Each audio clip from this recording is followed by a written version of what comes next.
So tomorrow morning, I'm going to ask you to do just one very simple small thing. I like the principle KISS, keep it simple, stupid. We want things not to be overwhelming. We want to do one thing strategically at a time. So this one will really help the sleep component. So this is part 5 of a 6-part series. If you're new, start at video 1 and the link is in the description. So your nervous system in perimenopause needs anchors throughout the day. In the morning, the afternoon, the evening.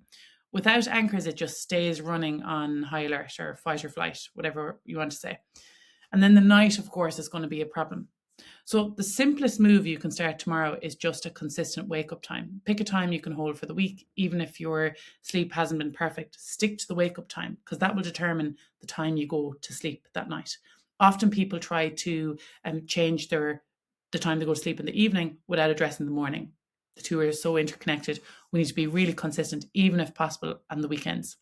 So that one anchor really does do more than you expect. It rebuilds the rhythm that the female body needs, and it starts to regulate cortisol because you're going to start getting more sleep, and it pulls the bedtime earlier, almost on its own over the following, days and weeks. So your body really does want rhythm and ritual. And when I was in the thick of a single motherhood and I had baby twins and I was very overwhelmed, I noticed for me something gradually changed. I was using food and scrolling less to kind of numb out and distract. I was wondering why that was, and it wasn't because I was more disciplined, but my nervous system was starting to feel less desperate for that escape. And, as the system starts to be put in place, those pulls that might be really shiny object to you right now become a lot less. So you might be thinking now, how am I going to stop scrolling in bed or distracting myself on the phone or snacking, But as the nervous system calms and settles, all them things are much less of a pull. So the optimal scenario for women in perimenopause to make long-term change involves 3 key things, okay? The first you need is a daily action step.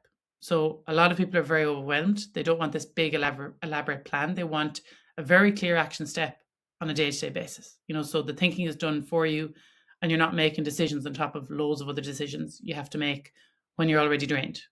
So the second piece is other people around you doing the same thing. Community. We are made to thrive when we're together, not in isolation. So keeping you accountable when motivation drops as well. And then the other piece, and thinking about this, is somebody to point you in the right direction when you need adjustment, because the body changes month to month and a static plan doesn't work. So really important to know along the way when you need adjustments. And that's exactly what I've put into the membership and why I built it the way I did, because they're the components that people that are overwhelmed really need. Getting the information is the easy part. The information is everywhere. It's the execution that needs support. So Joanne is 46 in the membership. She said, I have started over more times than I can count. Whole30, intermittent fasting, breathwork apps, a CGM, continuous glucose monitor, a personal trainer, a nutritionist.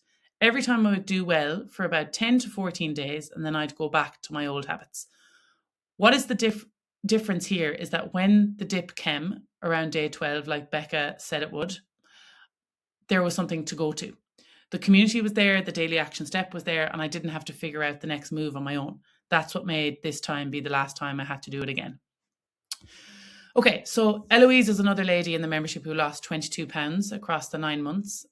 And it didn't start with, a diet or a training plan. It started with their nervous system finally feeling safe and stop using food as an escape. And we'd rarely hear that, that nervous system regulation is the first step of a fat loss puzzle. But for women, it absolutely needs to be. Otherwise we keep just going back to snacking and overeating because that's our coping tool.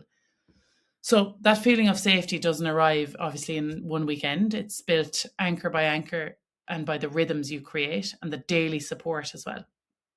So tomorrow morning, your consistent wake up time is your starting point. And in the final video, I'm going to bring everything together and show you exactly what the membership contains, the different pricing options, and the woman you're going to become when this work lasts long term. So the link is pinned in the comments and I'll see you in the final video.